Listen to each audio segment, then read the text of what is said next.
On vous ment sur les maçons. Leur travail ne se limite pas au ciment.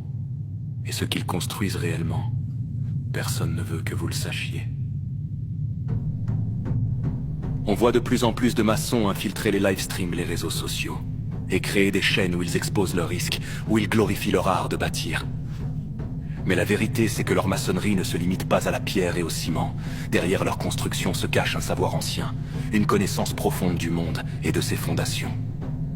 Car la maçonnerie, dans sa forme la plus pure, détient les secrets de l'univers qui d'autres que ceux qui bâtissent, qui est riche, qui assemble la matière, pourraient comprendre les rouages du réel.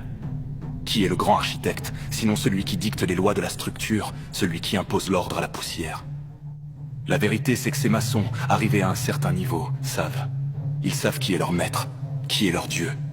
Le grand architecte, celui qui leur donne la matière brute et le savoir-faire pour la modeler.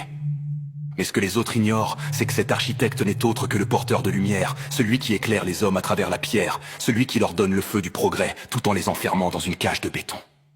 Car ce monde n'est que mur et cloison, un édifice imposé par un créateur qui n'a laissé aucun espace pour l'infini. L'univers qu'il construit est limité, cloisonné, circonscrit à des règles immuables.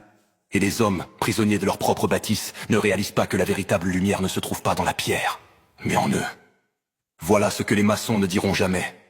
Car leur mission n'est pas de révéler la lumière intérieure des hommes, mais de les enfermer dans un monde façonné par le ciment et les règles rigides du grand architecte.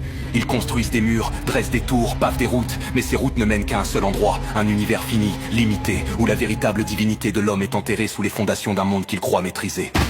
Leur savoir est immense, oui, mais il n'est qu'une illusion, un reflet de la vérité ultime qu'ils ont eux-mêmes enfermée sous des couches de mortier et de briques.